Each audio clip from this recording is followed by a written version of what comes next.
Assalamualaikum warahmatullahi wabarakatuh. Hamidanillah wa musholin la rasulillah la khala la quwata illa billah. Sedulur ingkang dimulyakaken kalian Allah Subhanahu wa taala, puji syukur kehadirat Allah Azza wa Jalla yang telah memberikan karunia kenikmatan kepada kita, bil khusus nikmat iman dan Islam, salawat serta salam. Semoga senantiasa tertuju kepada junjungan kita baginda Rasulullah sallallahu alaihi wasallam. Alhamdulillah, dulur, kita kembali ke dalam sebuah diskusi jengker daerah bersama Kang Anto Edi Yulianto. Baik, tanpa berpanjang kata, kita sapa beliau. Assalamualaikum warahmatullahi wabarakatuh, Kang Anto Edi Yulianto.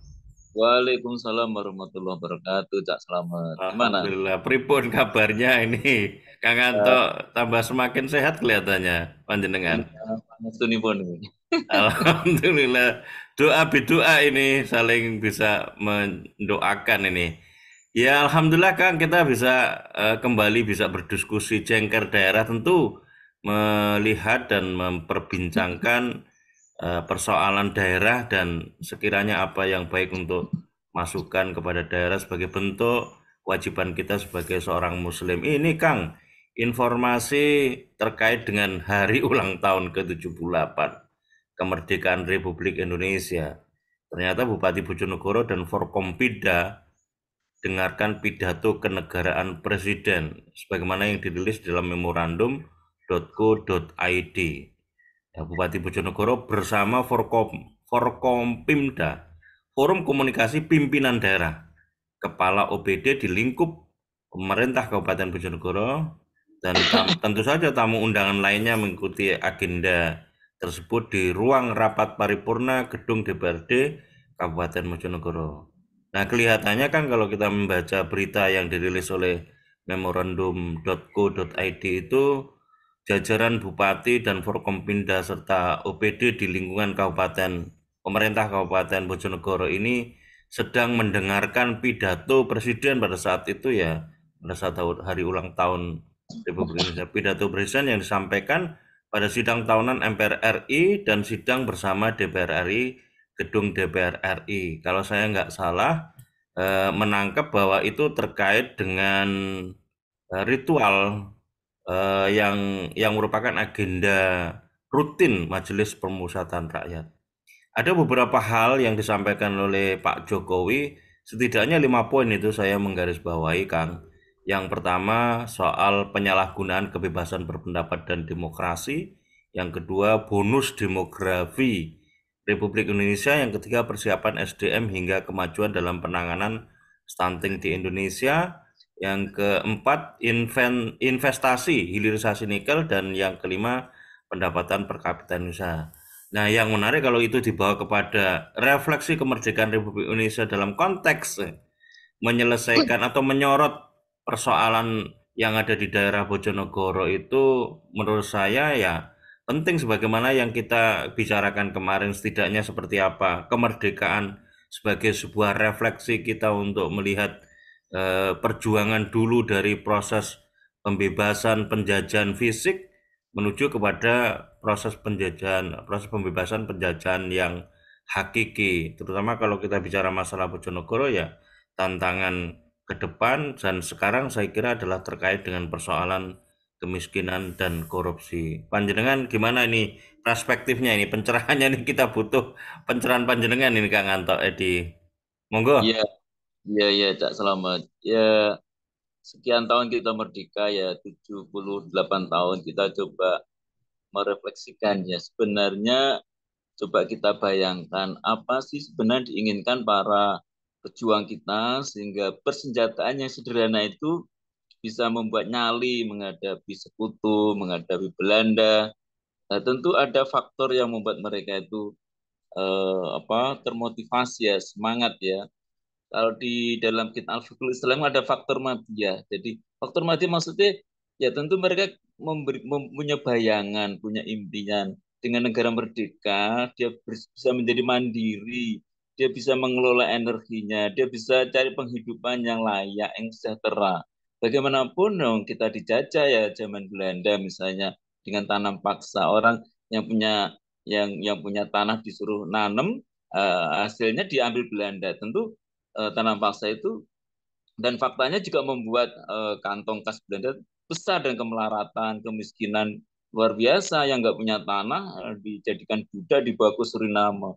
Jadi sekian tahun kita merdeka ini ada dorongan madya, kita kepengen hidup yang lebih baik, lebih sejahtera, lebih mandiri, tidak di bawah penjajahan bangsa asing. Ada faktor maknawi ya, kebanggaan bangsa berdaulat, bukan menjadi bangsa jongos, bukan menjadi bangsa yang diketiak bangsa asing ya. Kemudian ada faktor ruhiyah, kita tahu, ingat ada resolusi jihad. Saya kemarin habis dari Museum 10 November, Cak Selamat, luar biasa sekali. Ada dorongan ruhiyah, ridho Allah bahwa bangsa negeri Muslim ini tentu punya spirit jihad. Nggak ada pilihan lain. Karena itu dengan kekuatan seadanya, bambu runcing maksimal, senjata kita itu rampasan Jepang, sebanyak apapun tidak bisa dimodifikasi karena kita belum menguasai teknologinya. Pabrik-pabrik juga dalam kondisi perang nggak bisa beroperasi, itu mampu menghadapi Inggris, Jenderal Malabi, Brigadir Jenderal Malabi bisa tewas, dan segala macam ya. Tetapi menjadi pertanyaan besar, apakah bayangan kesejahteraan itu sudah kita dapatkan? Itu tak selamat. Apakah kebanggaan sebagai bangsa berdaulat sudah kita rasakan? Apakah ridho Allah sudah kita dapatkan? Saya kira catatan-catatan kritis ini penting ya. Menjadi penting. Kenapa? Karena sekian tahun kita merdeka, kita sudah 78 tahun, bukan waktu yang ringan. Tentu ada hal yang harus kita perbaiki. Kita agak sedih. Coba bayangkan kalau para pejuang-pejuang, veteran-veteran 45 yang gugur mendahului kita, itu melihat perjuangan mereka, lalu melihat tingkah laku kita ini, di mana eh, eh, kita membayangkan dengan merdeka kita bisa menjadi bangsa berdaulat, tetapi ternyata kita masih saja dalam banyak hal kita tidak berdaulat, dalam hal pangan, dalam teknologi macam-macam. Kemudian kita usir Belanda karena mengeksploitasi sumber daya alam. Tapi setelah merdeka, sumber daya alam ini dengan atas nama belum bisa menguasai teknologinya, saya kira itu mengada-ada. Tapi kita serahkan ke asing. Cara gampangannya ngono, mereka dulu kita usir, apa nenek moyang kita, para pejuang-pejuang itu dengan nyali semangat luar biasa mengusir mereka. Lah kok saiki dengan atas nama kesepakatan konsensi kayak dipersilakan, monggo monggo monggo, Belanda secara fisik tidak menjajah, tetapi secara perjanjian-perjanjian ini membuat mereka tanpa harus menjajah mendapatkan madu-madu yang ada di Indonesia.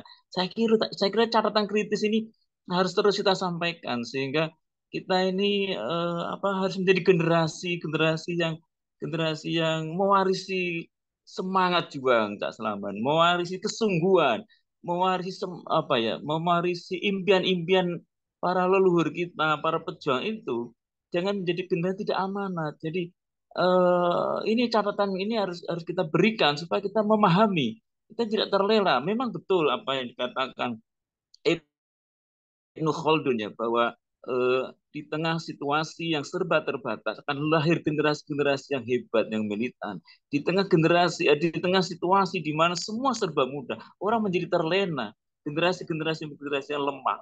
Dan ini tentu dengan diskusi-diskusi apa yang kita bicarakan ini, meskipun sederhana, kita berharap ada kesadaran kolektif bahwa ada sesuatu yang harus kita perbaiki, ada sesuatu yang tidak sedang baik-baik saja. Jadi kalau kemarin saya bilang ada fenomena nihilistik, apa yang kita katakan berbeda yang kita kerjakan.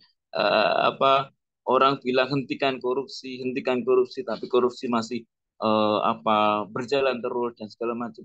Jadi ini sangat sangat ironis. Jadi sangat saya khawatir bangsa ini kehilangan keberkahan. Oleh karena itu kalau kita benar bahwa hidup ini berharap ridho Allah, insya Allah barokahnya barokahnya sumber daya alam ini berbanding lurus dengan kesejahteraan kita. Tapi kalau enggak, ya sudah banyak masalah. Jadi ibaratnya tadi kemarin kita bahas ini, jadi kita ini dikasih dikasih banyak sekali modal sosial, kebersamaan, modal modal alam yang bisa kita lakukan, tetapi sekali lagi kalau kita tidak pahami dengan baik sebagaimana yang Allah harapkan, kita tidak kelola dengan baik sebagaimana Allah minta, maka semua resources yang harusnya membawa dampak kebaikan itu menjadi sebaliknya, tak selamat.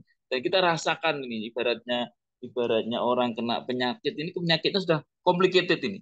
Ya, jadi di dunia pendidikan, ekonomi, kenakalan remaja, politik, sudah bukan rahasia lagi. Ini bukan berarti kita ngompor-ngompor, ini realitas. Coba dengarkan diskusi-diskusi di warung kopi, bagaimana generasi muda kita, bagaimana pendidikan kita, bagaimana orientasi politik kita yang sangat konsumtif, sangat transaksional dan segala macam.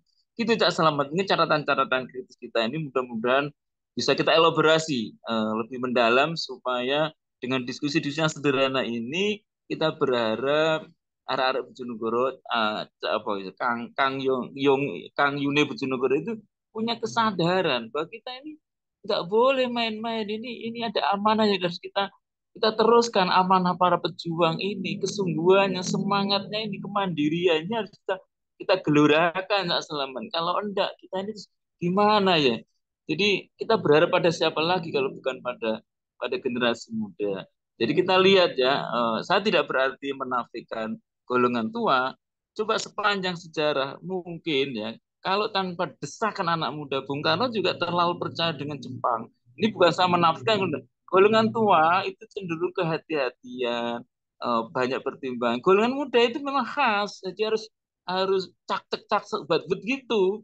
Ya, kolaborasi kita berharap yang tua memberikan arahan, yang muda semangat agar jalannya bangsa ini on the track. Kalau enggak, kasihan kita ini generasi yang tidak amanat terhadap warisan semangat perjuangan yang luar biasa itu, Cak Selamat. Iya, Kang Anto, memang ini yang perlu kita renungkan ya. Refleksi kemerdekaan dalam bentuk semangat pembebasan terhadap penjajahan dan penjajah dalam konteks fisik yang sudah contohkan oleh para pendahulu kita, bisa kita refleksikan dalam pengertian sekarang kalau kita misalnya melihat persoalan-persoalan yang ada di negeri ini, tentu kemerdekaan dalam pengertian yang panjenengan tadi sebut sebagai upaya untuk benar-benar bisa mewujudkan kedaulatan secara sepenuhnya. Misalnya kalau kita bicara dan kita coba kaitkan ini antara, meski sebetulnya kemarin Pak Jokowi itu agak cukup menyayangkan etika-etika kritik yang dilakukan oleh rakyatnya kepada para penguasa. Padahal sebetulnya etika kritik terhadap penguasa oleh rakyatnya itu jangan dilihat dari sisi bahasanya. Sekalipun kita juga tidak sepakat ya, karena memang etika itu sudah dikerangkakan dan sudah ditunjukkan sebagai seorang yang beragama, sebagai orang yang mengerti betul bagaimana kode-kode etik, etika-etika atau adab di dalam melakukan muhasabah anil hukam atau mengkoreksi terhadap penguasa itu. Tapi mestinya yang perlu digarisbawahi itu sebenarnya adalah dari sisi substansi atau materi yang dipakai sebagai satu kritikan terhadap penguasa, dan harusnya persoalan penguasanya ini didudukkan pertama, opo yo wis bener mencerminkan benar-benar sebagai sebuah orang yang diamanai memimpin rakyatnya itu benar-benar bisa merealisasikan kemerdekaan terhadap rakyatnya, terutama mewujudkan kedaulatan di semua bidang. Sebagaimana kita ketahui di EPO, Leksos, Budhankam, ideologi, politik, sosial, ekonomi, budaya, pertahanan, dan keamanan ini kan menjadi satu pertanyaan, karena yang jelas bahwa kritik terhadap penguasa oleh rakyatnya itu bentuk kontrol terhadap para penguasa, hendaknya tidak resisten atau tidak malah ditanggapi dengan seolah-olah seperti musuh, kan begitu, kan tidak begitu, karena ruang-ruang kritik itu adalah bagian dari kontrol yang dilakukan oleh masyarakat sebagai bentuk terjemahan terhadap muhasabah anil hukam atau koreksi terhadap para penguasa. Kalau coba kita kaitkan misalnya kemerdekaan yang dibawa kepada pengertian mewujudkan kedaulatan dalam konteks, misalnya kalau kita bicara ini Kang, persoalan daerah yang ada di Bojonegoro misalnya, sebagaimana yang disinggung oleh Presiden kita Jokowi misalnya,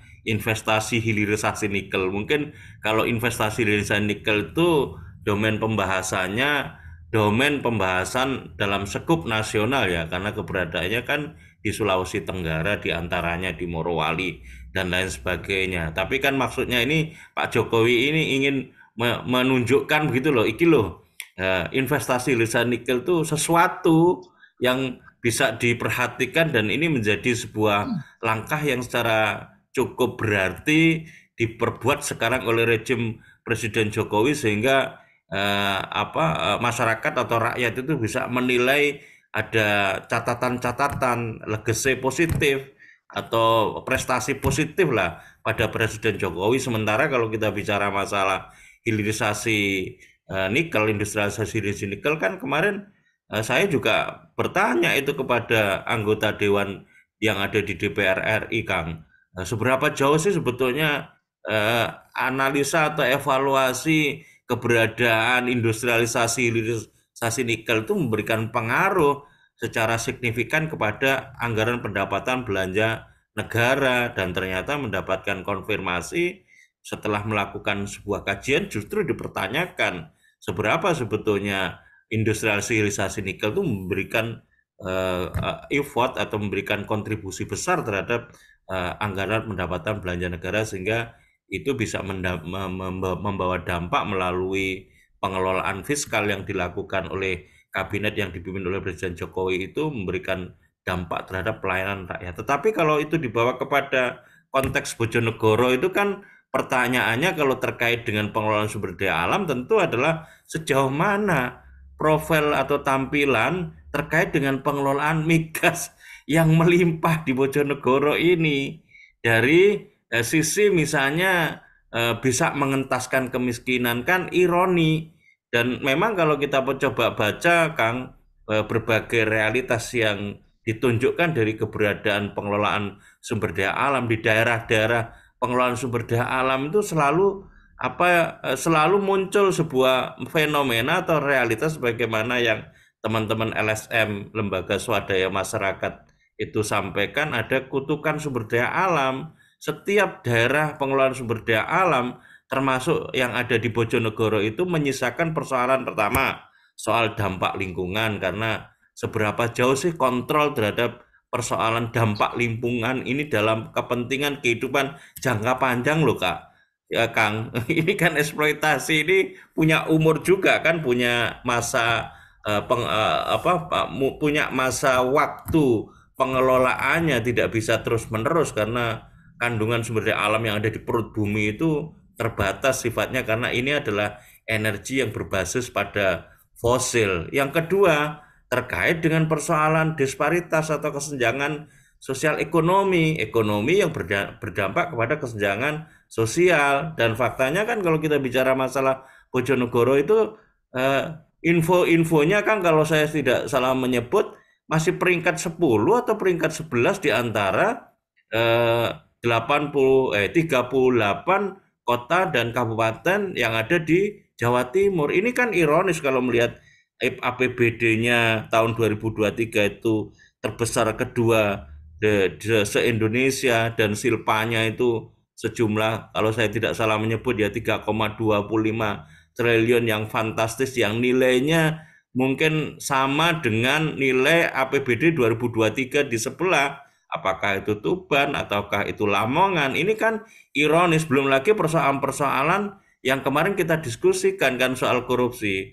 Nah, kalau panjenengan melihatnya ini apa ya yang penting kita jadikan poin, Kang, untuk merefleksikan kemerdekaan ini terutama di daerah Bojonegoro ini, Kang, yang penting sebagai sebuah dasar penguatan kita untuk bisa benar-benar meneruskan fitoh perjuangan terdahulu yang mampu membebaskan secara fisik atas penjajahan dan penjajah yang sekarang kalau kita coba perhatikan dan ini mestinya menjadi perenungan bersama. Sudah benarkah kalau sekarang ini merdeka, Kang? Ini kan pertanyaan retorik, Kang. Kalau kita lihat itu, wes bener-bener merdeka kah? Sementara kita juga mendapatkan pengertian, Kang, ada istilah yang namanya asymmetry war kan begitu. Asymmetry war itu apa? Perang gaya baru, penjajahan gaya baru yang perangnya itu tidak nampak hanya melulu bertumpu kepada fisik sebagaimana dulu kelihatan ada bom, ada kapal, tetapi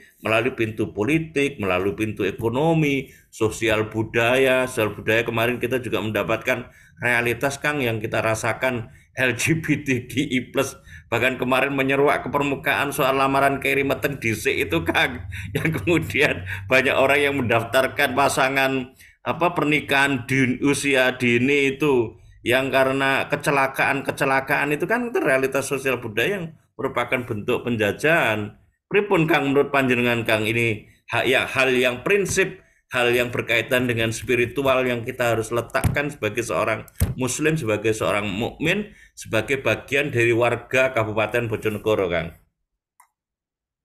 Ya, eh, poin pertama tadi saya coba elaborasi sedikit-sedikit. Yang pertama tadi ya tentang soal kritikan yang dianggap sudah melebihi takaran budaya Timur. Saya kira kalau Pak Jokowi bilang begitu, ya mohon maaf ya agak terlambat. Jadi kita coba tarik ke belakang bahwa ada percakapan-percakapan yang sudah tidak sehat dan itu tidak hanya tidak hanya orang yang mengkritisi beliau, termasuk juga orang-orang di belakang beliau. Ya, termasuk juga kehidupan berbangsa bernegara sudah dirasakan kehilangan yang namanya kemesraan bernegara. Kita juga lihat dengan munculnya buzzer-buzzer itu. Jadi ya inilah buah demokrasi yang sudah luar biasa kebablasan dan tidak ditata. Jadi begitu kritikan itu menyasar pribadi, direspon meskipun diterima kan direspon. Artinya coba kita lihat pasca aksi ada sekelompok santri kemudian diserang seorang buzzer yang selama ini posisi pasang badan dengan pemerintah, menuduh terorisme, ternyata itu hoax ya, hoax itu dan tidak dilaporkan ke polisi itu nggak ada tindakan. Jadi tidak fair juga kita baru seperti bangun tidur bahwa ada suatu kondisi di mana percakapan-percakapan publik sudah tidak sehat. Kita agak terlambat. Jadi kalau mau menertibkan sistem politik kita itu sudah berada dalam suasana yang memberi ruang.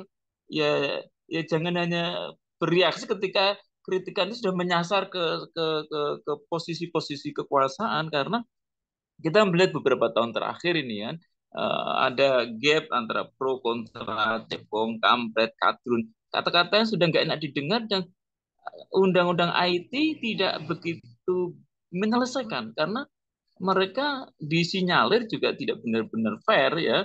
Begitu kritikan itu menyangkut tentang orang yang punya posisi di elit pemerintahan, cepat direspon. Tapi begitu sebaliknya orang-orang yang buzzer-buzzer itu menyerang umat Islam, menyerang masyarakat civil society, langsung direspon. Ini kelihatan sekali bahwa hukum kita memang juga belum benar-benar membawa keadilan. Jadi maka coba lihat di lapangan ya. Ini otokritik ya demi rasa sayang kita.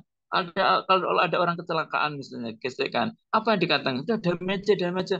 Jadi logikanya kalau orang punya masalah datang ke aparat hukum karena dia percaya ada keadilan di situ. Kenapa orang malah didatangi aparat hukum, didatangi kepolisian malah nggak suka karena betapa ribetnya. Sudah damai kadang-kadang malah ada masalah tambahnya lagi. Itu kan yang terjadi.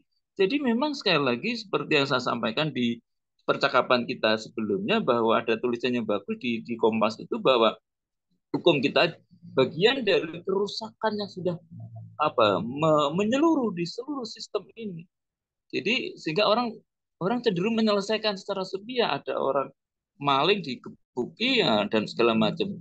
Jadi ini semua complicated Cak Slamet. Jadi harus tidak bisa dilihat ini kritikan kebablasan sebelumnya sudah begitu kok sudah ya kita coba kadrun dibiarkan coba itu mereka diproses kenapa nggak diproses sudah dilaporkan sebutan kadal menyakitkan ini menyakitkan sekali terus labeling politik identitas kemudian saya tidak berarti berada di posisi Anies ya Anies digambar joker juga nggak ada reaksi apa-apa coba di posisi sebelah begitu responsifnya. Jadi memang kita sudah kehilangan jati diri sebagai bangsa beradab, kita kehilangan sebagai seorang Muslim. Jadi ya kalau kalau menurut saya Coba bangunan karakter dibangun dengan tumpuan akidah kalau seorang muslim ya, sehingga kritik haruslah tetap disampaikan dan bahasanya bagus, tetapi jangan lantas hari ini percakapan sudah sedemikian brutalnya ini lalu menghilangkan substansi kritikan. Kenapa muncul reaksi? Kalau menurut saya reaksi kata-kata yang sudah nggak enak didengar itu karena di tingkat para para apa mungkin orang menyebut di apa kritik-kritikan ini seperti seperti memang nggak mendapatkan respon. Coba misalnya di IKN, bagaimana apa otoritas IKN memberikan konsensi apa sekian tahun, 100 sekian tahun itu ya kita ikuti. Itu kan menyedihkan sekali. Lalu untuk apa IKN dibangun kalau kalau yang penduduknya orang Singapura, kalau memberi fasilitas orang Singapura, ini ironis. Jadi jangan jangan terjebak pada diksi yang kasar ya. Substansinya apa? Kalau kita memperbaiki, maka tadi saya sampaikan bahwa kembali lagi bahwa ketika kita sudah berada di posisi nomor satu, maka jadilah bapak yang mengayomi anak dengan bermacam latar belakang. Kita bangsa sangat beragam, maka Anda harus berada di posisi yang bisa mengayomi semuanya. Begitu, tapi ketika Anda senantiasa mengambil posisi belah bambu, ya itu sangat sangat berbahaya sekali. Karena masa jabatan ada batasnya, kita menjabat untuk apa, ini penting sekali. Oleh karena itu, oleh karena itu kalau kita kembalikan dari sisi Islam ya, ada satu satu ini ya satu ungkapan makalah dari Malik bin Dinar ya begini, innal badana idza sakoma lam yanjah fihi ta'amun wala sarabun wala nahum wala rohatun. Sungguhnya badan ini jika sakit dia tidak akan pernah bisa menikmati enaknya makan, enaknya minum, enaknya tidur, wala rohatun, enaknya istirahat. Wa kadzalika qalbu, demikian saja hatinya manusia idza alaqa hubbud dunya, sudah kena terjangkit hubunya, cinta kekuasaan, cinta harta, cinta dunia sangat makna lebih sangat variatif ya. Maka lam tajah al mawaid. Jadi nggak ada gunanya nasihat-nasihat. Orang itu begitu mencintai jabatannya, mencintai hartanya, mencintai dunia melebihi takaran, maka nasihat apapun sudah diterima. Oleh karena itu, para elit, mereka-mereka yang berada di kekuasaan, ingatlah bahwa kekuasaan itu ada masanya, ada pertanggungjawabannya. Bukan pertanggungjawaban di hadapan manusia. Kalau soal ngadepi MPR, DPR yang garang-garang itu gampang. Nah, toh selama sekian tahun ini juga jadi anak manis yang berat itu menghadapi Allah Subhanahu wa taala. Jadi kalau begitu cara berpikirnya, apa kalau istilahnya Gus Idam itu, kita itu ini pusat ini yang diperhatikan. Allah Subhanahu wa taala Khaliq al-Mudabbir, sehingga dia akan melayani secara menyeluruh riayatus su'unil ummah tanpa melakukan pemilihan-pemilihan. Harusnya 10 tahun terakhir ini sudah kita rasakan ada apa istilahnya itu kemesraan berbangsa bernegara yang terganggu. Itu poin yang pertama. Poin yang kedua adalah daerah, apa sih pengaruhnya wong kita ini berada di dalam sistem yang tersentral. Saya kira enggak juga semua pemerintah pusat karena ada pemerintah daerah. Diskusi-diskusi di daerah ini tetap dipentingkan agar didengar pemerintah pusat. Termasuk juga di Bojonegoro ya, bagaimana kabupaten yang punya sumber daya alam yang luar biasa ini ternyata belum bisa keluar di jebakan kemiskinan. Coba kita mungkin saja dari pikiran-pikiran cerdas, dari diskusi-diskusi meskipun sederhana itu bisa melakukan ada pertanyaan-pertanyaan besar tadi. Kenapa sih sumber daya alam ini tidak bisa kita keluar sendiri? Ada Pertamina, ada tenaga ahli. Bertahun-tahun ITB itu ada jurusan perminyakan, ada jurusan pertambangan. Kurang apanya? Mereka ahli-ahli yang kita bisa sederhana. Kita bisa bikin pesawat. Logikanya bikin bikin mobil, bikin motor itu mudah karena pesawat itu sudah menggabungkan seluruh disiplin ilmu mulai elektro, mesin, metalurgi macam-macam. Jadi cara berpikir Pak Habibie itu sudah bagus, cuma sayangnya tidak dipahami filosofisnya. Jadi kalau bangsa Indonesia bisa bikin pesawat, bikin mobil itu mudah. Tapi hari ini ya, kita melihat kemandirian itu belum benar-benar dirasakan. Oleh karena itu, diskusi-diskusi filosofi bangsa ini, apakah masih berada di on the track atau belum perlu kita lakukan. Jadi bangsa ini bisa hebat karena dibangun dengan pemikiran-pemikiran yang jernih, pemikiran kemandirian. Maka pertanyaan yang paling mendasar tadi, dalam artian berdaulat, dalam artian ada kemandirian teknologi, ada kemandirian pangan. Kenapa Pak Jokowi begitu luar biasa? Kalau saja di presiden stop impor, stop ini, stop. Tapi kenapa kemarin masih impor terus? Nggak ada penjelasannya. Kenapa? Ya, disinyalir bahwa memang paling mudah dapat uang itu impor. Dengan ngambil sekian rupiah saja untungnya gede. Kenapa nggak bisa ditolak? Ada oligarki sama dengan nikel, macam-macam perdebatan Pak Faisal Basri dengan keuangan. Kenapa nggak ditransparankan saja? Sekarang apa yang nggak bisa diakses? Jadi bukan Pak Faisal Basri salah membaca data, datanya memang dibikin begitu. Nah, jadi kalau memang fair, percakapan-percakapan itu dibikin ruang yang sehat supaya jangan dipahami bahwa yang mengkritik itu mesti salah. Saya yakin Pak Faisal Basri bukan orang sembarangan. Dengan data-data yang ada, kita melihat bahwa investasi kerjasama dengan Cina perlu penting dilakukan kajian ulang karena ternyata menurut beliau semua konsensi, semua kerjasama yang menguntungkan perusahaan Cina. Saya kira ini penting kalau kita ingin berdaulat. Sama dengan Freeport. Kita sekarang di Nina Bubukan cerita bahwa kita sudah mengambil sekian separuh lebih, ya, separuh kan ya, saham, apa saham Iya, Freeport. 50% saham penyertaan Ya, PI. ambil, kan tambah juga nggak punya uang. Dia menjual sahamnya di pasar internasional. Lagi-lagi badannya backgroundnya itu BUMN, tapi modalnya juga dapat dari asing. Ini yang harus kita lakukan pemikiran yang menyeluruh bagaimana pengelolaan ekonomi, kemandirian itu tanpa begitu. Makanya kemarin ada pikiran-pikiran sederhana, tapi itu penting. Dan itu milik-milik kita. Ngapain harus kita beli? Kan lucu sekali. Bahkan kita perpanjang. Jadi desain berpikir kita itu yang harus lebih merdeka. Jadi pikiran-pikiran bangsa ini akan besar dengan pemikiran-pemikiran. Ini harus terus kita lakukan agar pemikiran kemandirian. Orang jangan dinina bukan dengan kita merdeka.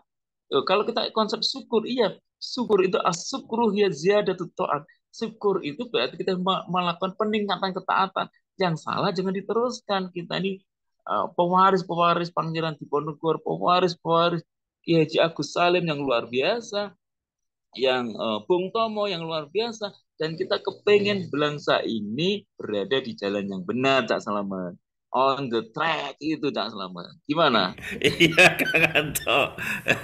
Memang kan kalau keran keterbukaan sebagai bentuk hubungan komunikasi antara rakyat dan penguasa itu bisa dibangun, dan tentu ini sebuah pertanyaan juga, Kang, apakah mungkin bisa dibangun di atas kondisi sistem kehidupan yang sekarang ini eksis ya, kehidupan yang ada, di mana bangunan kehidupan yang sudah tercipta sekarang itu kan bangunan di atas basis ideologi kapitalis liberal sekuler dengan sistem politiknya bernama demokrasi. Banyak penyimpangan-penyimpangan terjadi, justru penyimpangan yang dilakukan oleh para penyelenggara negara. Buktinya kan banyak gugatan judicial review di setiap produk legislasi nasional atau perundang-undangan. Sekalipun banyak gugatan itu yang tidak dikupris, kan begitu. Hmm. Bahkan ada inisiatif untuk menonjolkan kekuasaannya itu loh, dupeh aku kuoso kan begitu. Itu loh aku kuoso tak tak keluarkan perpu ormas untuk menyudahi dan mencabut status badan hukum ormas Hizbut Tahrir Indonesia, perpu cipta kerja untuk menyudahi undang-undang cipta kerja yang harusnya berpihak kepada pekerja tapi justru berpihak kepada pengusaha atau oligarki. Ini kan pertanyaan-pertanyaan krusial, dan nampaknya kan harusnya ini kita HUT kemerdekaan ini kan benar-benar menjadi pertanyaan retorik para penyelenggara negara, ya, bukan memaksakan agar penyelenggara negara di bawah pimpinan Presiden rejim Jokowi itu untuk agar rakyat itu memahami apa menjadi garis kebijakan yang penyelenggara negara. Mestinya penyelenggara negara yang di bawah pimpinan Presiden Jokowi itu istilahnya itu membuka telinganya selebar-lebarnya untuk mendengar keluhan apa yang dirasakan oleh rakyatnya secara individu-individu, kan secara fardan-fardan kalau kita menilik bagaimana sejarah kenyataan yang dicontohkan oleh baginda Rasulullah Sallallahu Alaihi Wasallam dan para sahabat. Dan kalau kita melihat itu kan justru ini yang kita pertanyakan. Di satu sisi presiden sebagai representasi penyelenggara negara itu mempertanyakan etika kritik rakyat dalam konteks tadi pembahasan mengenai penyalahgunaan, katanya istilahnya itu penyalahgunaan kebebasan berpendapat dan demokrasi yang direpresentasikan dalam pidatonya apa yang kemarin disampaikan. Sementara yang menjadi pertanyaan itu seberapa sih etika penyelenggara negara di bawah pimpinan Presiden Jokowi itu untuk membangun kultur dalam berbagai bidang, misalnya politiknya itu seberapa sih syahwat keinginan untuk melanggengkan kekuasaannya dengan mewacanakan, wacana sih katanya bukan datang dari Presiden Jokowi tapi orang lain, tapi kan tidak jelas ini dia mengiyakan atau tidak 3 periode misalnya, termasuk juga izin Presiden Jokowi terhadap apa Golkar untuk bergabung bersama Gerindra, PAN, PKB mengusung Prabowo, dan sekarang lagi diurus itu, dilaporkan di apa Dewan Etik itu keberadaan Erlangga Hartarto karena telah mengambil keputusan mendukung kepada Prabowo. Ini politik ini seberapa jauh sebetulnya etika politik yang ditanamkan oleh para penyelenggara negara. Terus rakyat dibodohi dengan money politik loh Kang. Jenengan kemarin hampir dikasih money politik. Itu kan luar biasa, itu pembodohan. Jadi rakyat tidak dipengertikan persoalan sebenarnya, terlibat secara partisipatoris sehingga penyelenggara negara benar-benar sepenuhnya bisa mengerti keadaan urusan yang terkait dengan bagaimana tanggung jawab dan kewajiban para penyelenggara negara di pusat maupun daerah. Kalau di sini ya Bu Ana Muawana yang akan berakhir di September 2023 ini seberapa jauh bisa mengentaskan agenda kemiskinan, seberapa jauh bisa mengentaskan persoalan-persoalan korupsi yang kemarin panjenengan sudah menyampaikan itu, kejadian korupsi bos yang ada di SMPN 6 Bojonegoro itu bisa jadi modus operandi di yang lain hanya karena mungkin sosok-sosok Edi Susanto itu belum ketemu mungkin ya. Namanya saya kalau nggak salah menyebut itu, yang punya istilahnya kantong Doraemon kan begitu, kantong Doraemon yang bisa menguak daftar nama siapa-siapa yang mendapatkan dana bos kan. Terus persoalan hukum tadi panjenengan juga mencatat itu equality before the law-nya seperti apa. Kesamaan di depan hukum, di mata hukum.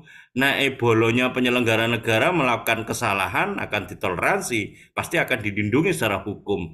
Tetapi mereka yang kritis, padahal kritis ini adalah bentuk kasih sayang untuk mengkoreksi para penyelenggara negara, justru penuh dengan represif, penuh dengan tekanan-tekanan. Soal ekonomi juga misalnya, persoalan disparitas kemiskinan di Bojonegoro ini Kang, kalau kita coba perhatikan seberapa jauh ini etika para penyelenggara negara menyelesaikan persoalan disparitas atau gap terkait dengan kesenjangan ekonomi, ekonomi yang tentu berpihak kepada rakyat bukan berpihak kepada konglomerat kan begitu. Pertahanan keamanan misalnya, seberapa jauh kedaulatan pertahanan keamanan kita yang menjadi bagian dari poros maritim ini bisa dijaga betul.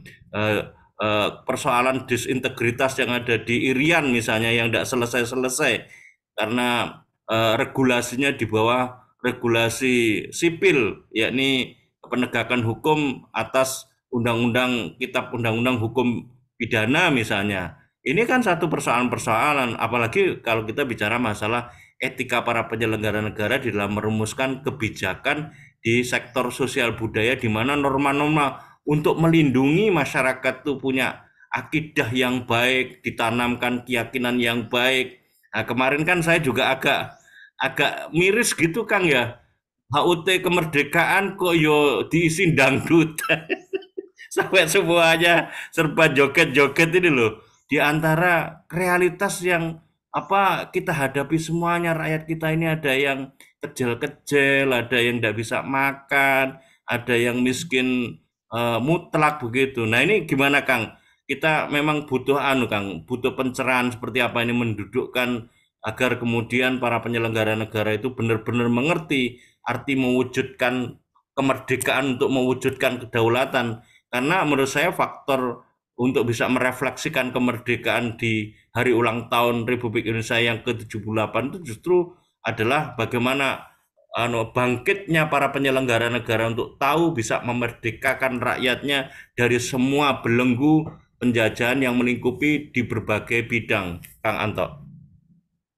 Ya, jadi memang kita bisa merasakan ya bagaimana etika di elit pemerintahan juga sangat apa ya kalau orang bilang eh, terlalu jelas gitu loh permainan kotor terlalu nampak dipertontonkan. Jadi bagaimana seorang kepala staf kepresidenan begal partai hanya karena tidak bisa mengendalikan nafsu kekuasaan dan dibiarkan saja.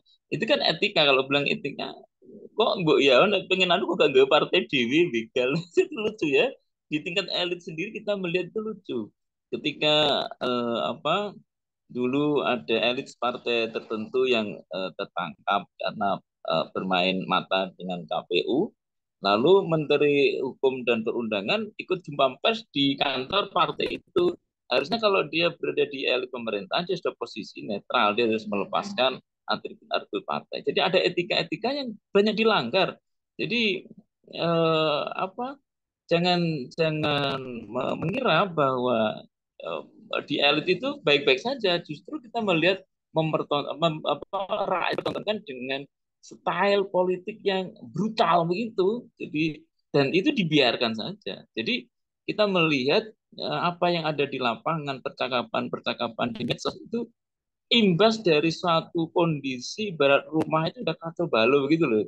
Tak selamat. Jadi ketika anak itu sudah nggak karu-karuan ngomongnya, yang harus introspeksi itu orang tuanya dulu. Selama ini ngapain kalau bapaknya sering miso ya? Jadi disalahin rakyatnya, anak itu miso-miso bergerak.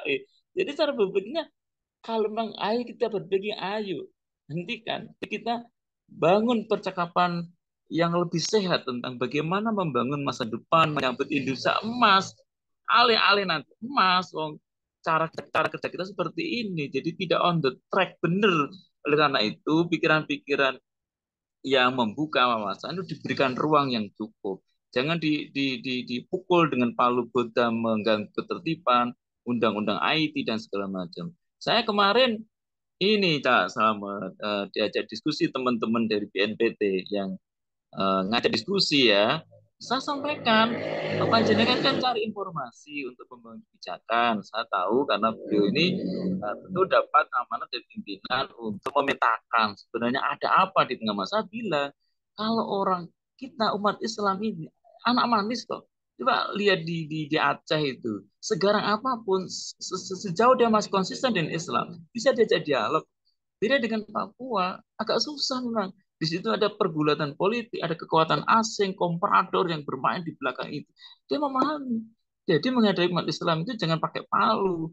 Bangun ruang dialog yang sehat gitu. Apa sih yang jadi jangan punya pikiran bahwa umat Islam itu hanya satu golongan lalu dirangkul, ngerangkulnya pun erat sekali, yang lain ditendang. Lah ini menciptakan satu kondisi ibarat ibarat Anda berumah tangga, anak Anda tujuh, karakternya tujuh. Justru kalau Anda guru, punya anak yang aneh-aneh itu didengarkan maunya apa sih nak kamu nak kok kok ngomong begini kok ngomong begitu dengarkan asal dia tidak mengganggu ketertiban tidak memukuli temannya ya jangan melakukan tindakan yang sejauh itu harusnya kan begitu ya mudah-mudahan kalau saya positif thinking kalau dia mengajak diskusi saya sampaikan biar data-data yang nyampe ke mereka itu di lapangan seperti ini loh jadi ada sebuah kebijakan yang tidak tepat tetapi tidak tidak disadari atau sengaja pura-pura tidak menyadari seakan-akan rakyat itu selalu salah padahal jargonnya kekuasaan kedaulatan ada di tangan rakyat di sisi lain rakyat hanya dijadikan sebagai jargon lip service saja ini yang sangat ironis jadi kembali ke Bojonegoro misalnya. Ini menyisakan banyak PR ya, Cak Selamat, tentang pasar. Pasar dibangun, pasar wisata, sepi. Pasar itu sepi. Pasar kota mau dipindah tanpa ada kejelasan, sementara ada yang punya legacy yang apa hak milik yang sudah bertahun-tahun tanpa kejelasan kompensasi. Nggak ada kejelasan juga. Dibikin taman. Sedih saya ini. Jadi inilah cara berpikirnya. Seorang pemimpin itu ini kan rakyat kita, mereka itu loh, mereka itu sudah bertahun-tahun berdagang, nggak menyusahkan pemerintah. Berikan tempat yang layak. Kalau mau dikasih jelaskan di mana. Jadi jangan diantem melawan pemerintah. Itu sangat menyedihkan sekali. Terus di bahu jalan misalnya sekarang semua dikumpulkan di Jalan Kartini menjadi macet. Coba kalau area jalan itu ada space untuk pedagang kaki lima atau bikin sentra-sentra, saya kira cukup menarik. Tapi di situ dikasih apalah membuat orang datang ke situ.